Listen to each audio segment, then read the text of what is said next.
Live from New York, it's Wearable Electronics with Becky Stern. Hello, everyone. It's March 25th. Welcome to another fabulous episode of your favorite wearable electronics show, live on the internet every Tuesday at 2 p.m. That's right. With me is Mr. Lady himself, Phil. What's on today's show, Phil? Well, I'm glad you asked, Becky Stern. Or Sticky Burn, as your hat As says. my hat said. Wearable Wednesday, We're going to take a trip to the fabric store. Material Spotlight. We're going to go over some conductive sewing notions you might find at the fabric store. Sewing Notions? I'm going to explain what that is. Okay. I'm interested. Tools we love. This is a knife for opening electronics, unrelated to the fabric store. Questions and answers. You got questions? Becky has some answers. If you have wearable electronics questions, you can ask them to me in the chat or in the comments later or on Twitter or on the Adafruit blog or on Google+, and we will queue them up for a future show and answer them on the show and then make you eligible to win today's giveaway, which is Getting Started with Adafruit Flora book. These are the 4 questions that were asked today. Okay. I will do a drawing in my hat at the end of the show. Okay, you're gonna do a drawing in your hat, not of your hat. In your hat. I'm going to do a random drawing of a winner. All right, well that sounds great. All that and more on Wearable Electronics with Becky Stern. That's the show today. All right, let's kick this off. We have a code today, the discount code. So if you wanted to get 10% off your whole Adafruit order, you could use the code Fabric Store and get 10% off. It's everything but gift certificates and EagleCAD software. Yeah. That's in stock. Anything that's in stock. You can't use it to actually buy a fabric store. No, but you can be like, I'm on my way to the fabric store when you buy your multimeter. Yeah. A lot of people order from our website on their mobile phones. And so you could be at the fabric store and use the 10% off code. Sure. Yeah. Okay. What's the percentage of mobile orders? Well, it's a good question.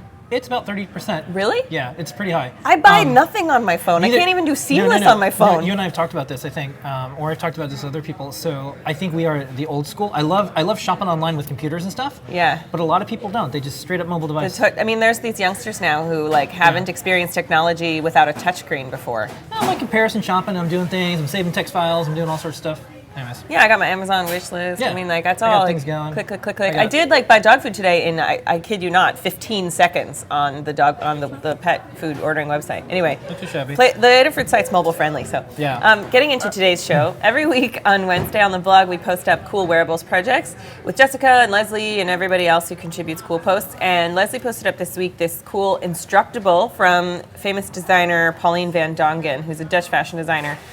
Who does a lot of the solar designs. We featured one of her new solar sweater last week.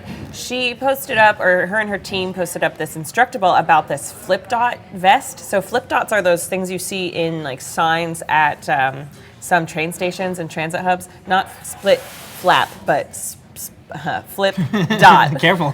Split flap is another popular sign making mechanism, but flip dots are like this, and the Instructable goes through how complicated the process was and kind of shows you how you would do it, although none of you would. I don't think. I would never build this thing, but it shows the process in a really interesting way, and it's cool to see a designer like Pauline van Dongen on Instructable, so I would click over there and encourage her to put some more of those. I totally flipped my dots this morning. I don't know if you saw.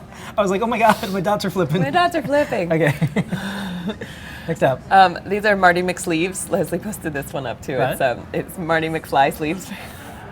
Robot sleeves on your jacket. Oh, that's cool.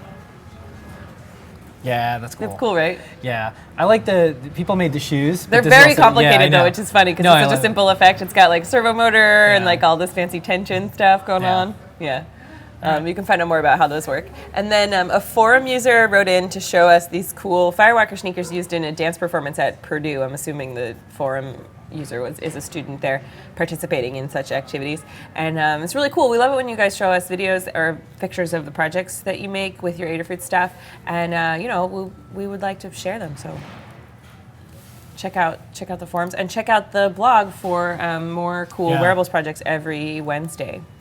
This week's video project was a trip to the fabric store. We were looking for conductive fabric. So I've done this before where I bring the multimeter to the fabric store and you can find materials that are not traditionally, weren't made to be marketed as conductive fabric, but they happen to have metal elements in them, and so. Can I call these Becky on the Street videos? Sure. Becky on the Street.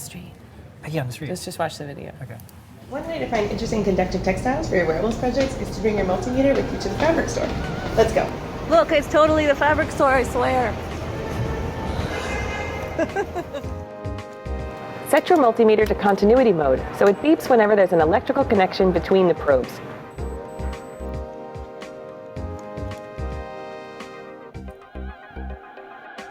Many of the metallic-looking fabrics we found were actually printed with sparkly ink or woven with a tinsel-like shiny plastic and weren't actually conductive.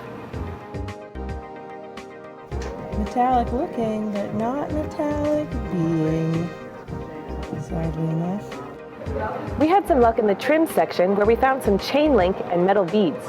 These materials can be used as capacitive touch buttons, but probably don't have good enough continuity to power any LEDs. Is it just in here though? Let's see. I want to find like some continuity down the roll. Come on. The multimeter is also handy for determining if your metal notions are clear-coated or not. These sewing materials were never intended to carry an electrical current or signal. Their quirks may determine how they can be used in your circuit. This iridescent material, for example, has conductive fibers woven in one direction only.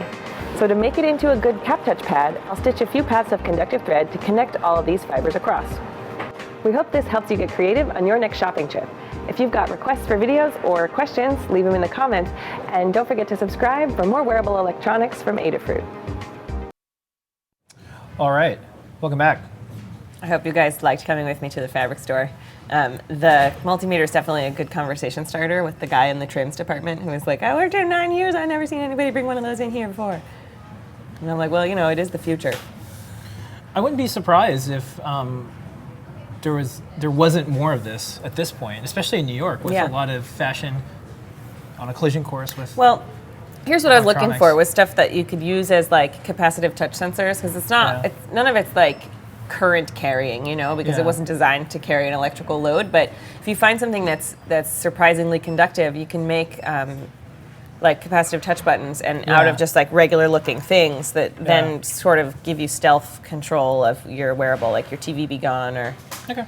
I think that's my next project, right? Is a capacitive touch activated TV Be Gone jacket as an upgrade to that classic. Be a good idea to go to a surplus store, an Archie McPhee-like entity to go to with a multimeter. Oh, I wish Archie McPhee were still open. Yeah, because there's a lot of things that are like, oh, this is a weirdo like space helmet-y looking thing, but it has like metal traces. You could do something with it. Yeah. Right. Okay. Well, don't forget to use the code FABRICSTORE. Expires 10% off tonight for wearables, but let you in on secrets for everything. None of those words were in the right order. Gift pretty certificate. Word. Word, 10% off. Word. Okay, you thought we were done with the fabric store, but we're not. Material Spotlight. We're going to talk about some of the conductive notions. Notions are the things, when you're making a sewing project, are the things besides the fabric. So like the thread and the zippers and the trim and the snaps and the like extra little bits and stuff. They're called notions, sewing notions. Yeah. So I have a couple things. What? It's just what they're called. It's like notion. I have a notion about it. I have well, it's like many different things, so you know, notions. Anyway, this is some trim, that has metal on it, so it's like ceramic beads or glass beads on metal wire, and this thing you could sew one of the little chains with the conductive thread at the top and connect that to your circuit and have that like. And tie maybe one of the other ones to ground, and then when they touch each other, they could, you know, like so if you shimmy, maybe it does something, or it changes the color pattern on your outfit. Like this is totally usable for like a digital input for it to touch something else, like a piece of conductive fabric you have underneath. You can use this kind of thing as a tilt, an orientation sensor. Yeah. If you have it on a flat surface and you make a circular conductive pad for it, or a semicircular, you can tell when the charm is facing this way or facing that way, so you can tell if your arm like flopped this way or that way. Hannah Perner Wilson has a lot of cool stuff on her site that we blog all the time. That's cool sensors made like that. Anyway, next conductive notion. So trims, look for metal in trims. Hooks and eyes, so these come in lots of different colors, and they're even painted black sometimes, so you have to get the kind that aren't painted, and then you have to use your multimeter to make sure that they're not clear coated. Nickel-plated anything is probably a good bet that they're not coated, because nickel doesn't oxidize as easily as some other metals, so they might just be like what does this mean, the agraffes and the crochets? That would be hooks and eyes in Spanish and French. Okay. For our multilingual viewers. Okay. Agrafes and corchetes. I don't know how to pronounce things in French. And then it says nickel-plated steel, so that as long as it's not coated, it's okay. Right, and even if it is coated, you could use a nail file or a little piece of sandpaper to get it off. Hooks and eyes are used as closures on the tops of your zipper, so your zipper doesn't fall down, or at the top of your shirt. They're good for really hidden little enclosures, and so you could make your circuit power on or activate your light pattern when you like button or unbutton certain parts of your clothes. Who knew your local fabric store is the next Radio Shack? Yeah, it has lots of cool stuff, and then these we sell in the shop. These are nickel-plated sewable snaps. So, of course, we've shown you tutorials on how to use those with conductive thread before, either for because you can solder to these too, either for snapping on your flora or for just making a switch, like in the project in the Getting Started. What, you looking for it to say what they're made out of? They do, on the newer version. This is an old photo. It says 510 press stud. That must mean something. 510 is the size, and press stud is the I don't know, type of the press. You press it together to. Yeah, and gondola, that's a little boat. The brand. It's a little boat. It's the brand. Yeah. Look, I'm helping people. I'm pretending I'm the audience advocate, because now when I go to a fabric store, I'll be looking for these things. Sure, nickel-plated steel. Use your multimeter like before you buy. You know, you saw me testing the buttons in the store. That would like inform which buttons I'd buy, so I wouldn't like buy a bunch of stuff and then be disappointed that it's plastic when I got home. If we were to ever do like a crazy TV show style thing where like you had to do like wearable electronics, but we drop you off somewhere, and we drop you off at like the fabric store. Yeah. And like the first thing the contestants or the people would do, kind of like Iron Chef, they'd run around, they'd test everything with their multimeter, and then they would start build. Ready, set, build. Yeah, I mean, there was this one episode of Project Runway they did a while back where they partnered with like Barbizon Lighting or something, and they had like some kind of some EL wire and some chintzy like LED strand lights. I want and where stuff. Anyone can go. But like drop them off at the Michael's craft store and build something. You know, right. With wearable. That sounds like my worst nightmare, and we do get pitched those exact TV ideas pretty frequently. I don't like to build stuff under pressure. I like to take my time and make something nice, and then build a positive experience for you to replicate at home. Not like fly by the seat of my pants. It works for 20 minutes. That's not my style. Phil. Yeah. Or another one could be, you know, you go to Whole Paycheck or Whole Foods, and you're like, okay, make the best musical instrument. We give you like our capacitive touch stuff. I could handle that because I have a really good grip on the. Okay, I'm sure the grocery stores would love us like sticking alligator clips in all of their food. Hope it's okay. Anyway, so another cool sewable or conductive notion is snaps and grommets. So grommets are eyelets like on that your shoelaces go through, which are also sometimes come painted or colored, and so you should check them with your multimeter. But hammer-on snaps and hammer-on grommets are cool because you can like. Just make sure, so what you do normally is you cut a hole in your fabric, you install one side of the grommet, you put the other side of the grommet, then you use the little anvil and the hammer thing, and you like hammer on it to make it like sandwich together. And while you're at it, you can stick a piece of conductive thread or ribbon in there that then wires to your circuit, and anytime you touch the grommet, or anytime a shoelace with conductive thread on it gets pulled through and touches the eyelet, it could trigger your circuit. So for digital inputs and capacitive touch sensors, these things are all cool and can be found at your local fabric store. Okay. All right.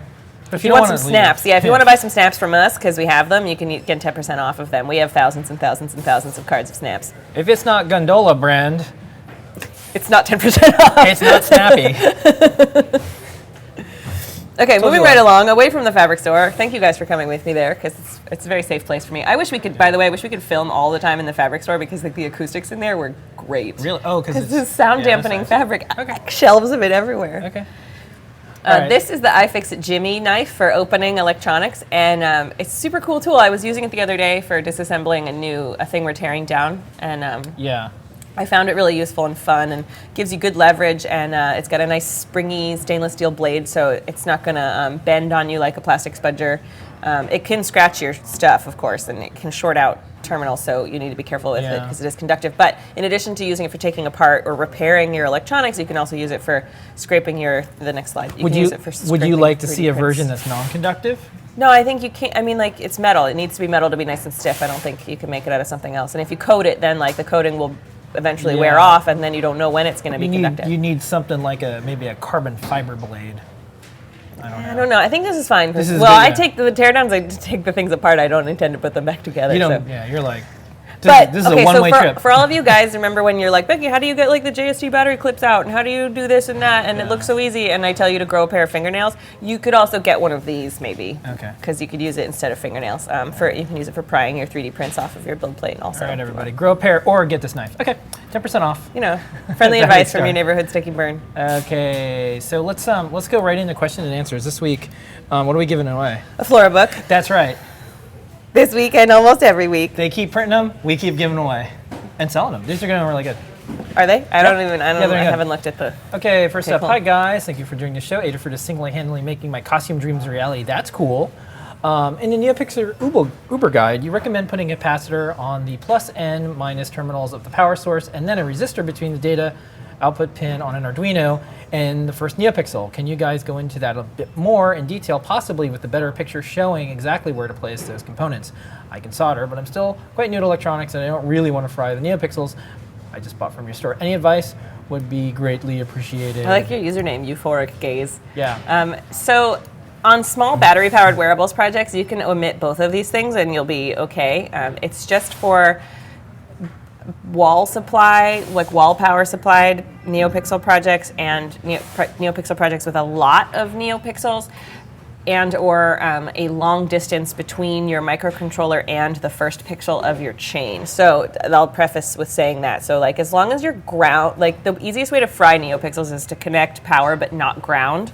So when you're prototyping, if you just make sure the ground is always connected, like you're unlikely to fry them. You could if you're building a large system and you don't do these tips that Phil B gives you, you could get some irregularities. But as long as ground is connected, you're unlikely to fry them.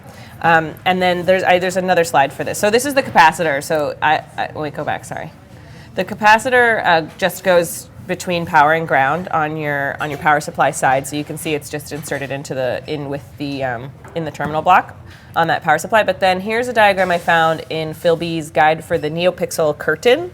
The curtain with all the straight, like hundreds and hundreds of NeoPixels, and he has the following diagram in his tutorial for hooking up that inline resistor for the data connection.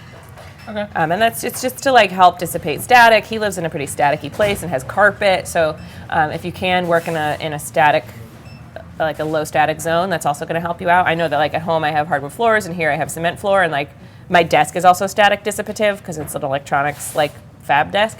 And like I think I've fried NeoPixels once in my whole life, and I make projects with NeoPixels every single week. Okay. So moving right it's not as big of a deal as you think it is, but those are my tips. Should I be concerned about some fabrics with metallic look patterns shorting out my electronics? Is that why Colin didn't use the PC pattern tie for the Ampli-tie? Oh.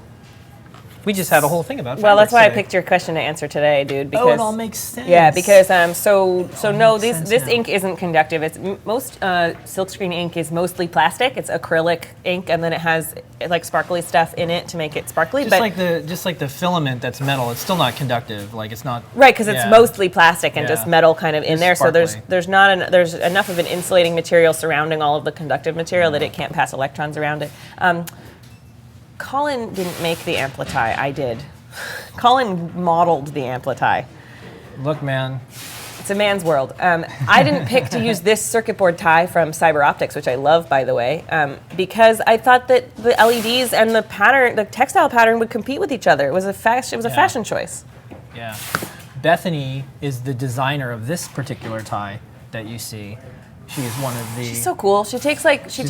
She got these silk screens, like they're old circuit board silk screens, and they're like decommissioned in like a shut down factory. And she in Detroit. She's hardcore. Brings new life to them by silk screening the patterns onto neckties and other stuff. And she's cool. She's really one of my favorite artists, living artist, one of my favorites. Okay.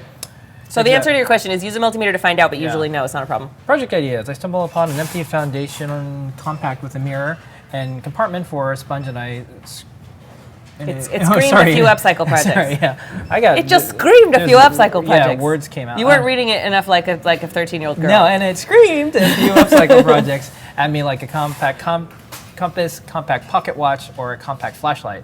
All seemed a bit vicious looking at the space I have to work with, so I'm thinking about a mini vanity mirror of sorts. I'm wondering, should I go MCU, microcontroller, NeoPixels, or just power and sequence?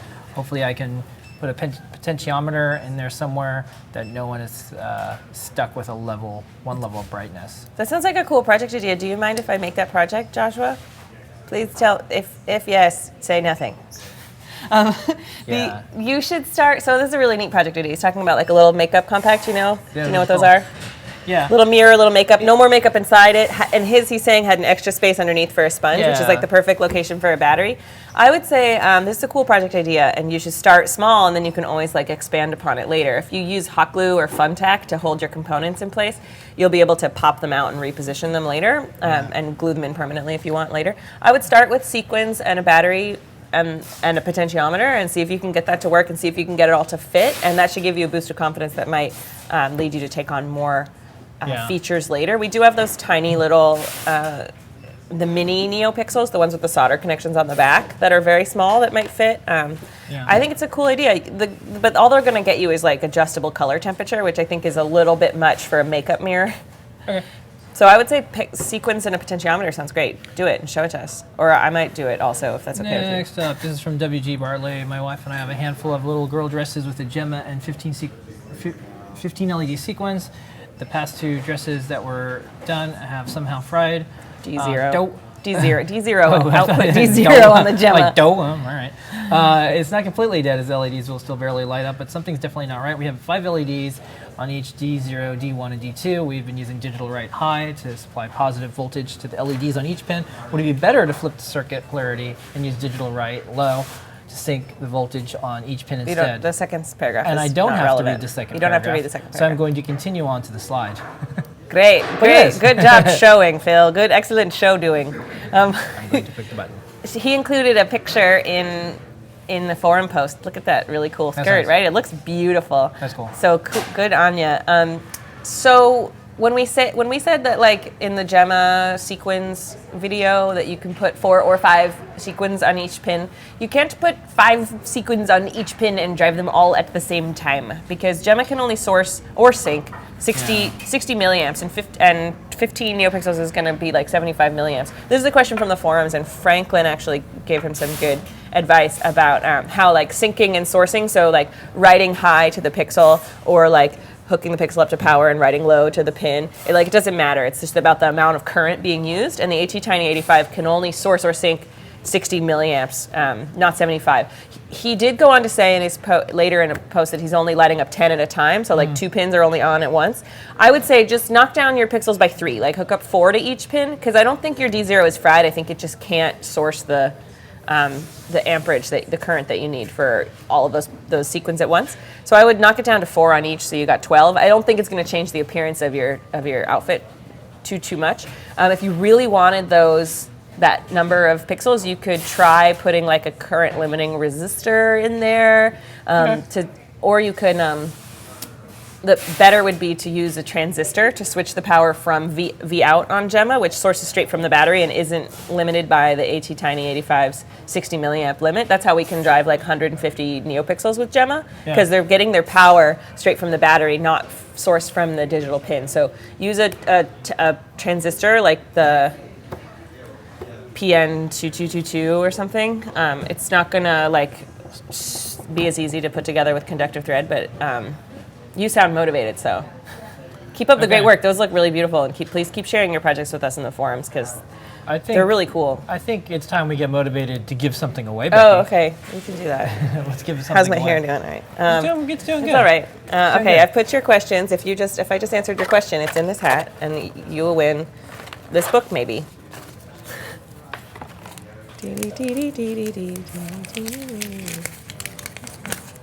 Today's winner is WG Bartley from the forums with his daughter's LED sequin dresses. So congratulations, you have won getting started with Flora Book. You asked, you won. You will learn far more than you ever want to do about sourcing and syncing voltage and all other things That's cool. wearable, digital, electronic, delicious from this book. But Becky, I didn't win, Becky. If you didn't win, what am I going to do? you can get 10% off my book in the Adafruit shop, or anything else except for gift certificates and software, using code FABRICSTORE until the end of the day. Okay, that's fine.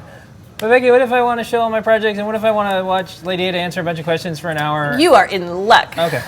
Actually, tonight's show and tell is supposed to be dedicated to these lovely girls in California who are just finishing up a wearables workshop, and fingers crossed they're going to show us their projects tonight. Yeah. So if you can't make it in tonight, please come back again next week. Yeah, we never know what's going to happen on the show and tell. But the idea is you hold your projects up to the camera and you join our show and tell hangout, and it's fun and it's a party and it's a really fun time. And you get to chat with Noe and Pedro and other remote folks, Tony DeCola and Phil B sometimes shows up. Yeah, we let everybody see kind of our work in progress that's going on at Team Adafruit. It's a fun time every 7:30 Wednesday. And then right after that is Ask an Engineer with Mrs. Lady Ada and Phil, and that is also a great time to learn about everything that's going on at Adafruit. And then tomorrow is the 3D Thursday Hangout with Noe and Pedro. They show off some really cool CAD techniques so you can get your 3D modeling chops up to speed for all your 3D printing projects. Okay. It's a fun time. They've been working on some really rad stuff, so don't miss that. And then the way to keep up on all of this stuff is to subscribe to our YouTube channel. I mean, I know 100,000 of you already figured that out, but yeah, things are going really well. No news on the silver button yet, right? Silver play button. We passed 100,000 subscribers. We're supposed to get a silver play button. I know they only issue them quarterly. But YouTube transcribes the words that we're saying, and so someone somewhere might hear us say, please, please, please, please, send us, we want to hold up a silver button. We really would like to advertise for you, YouTube, with our silver play button. Anyway, thank you so much for watching. We'll be back again next week with more wearable electronics. And until then, I hope you guys have a good day. Okay. Goodbye, everybody.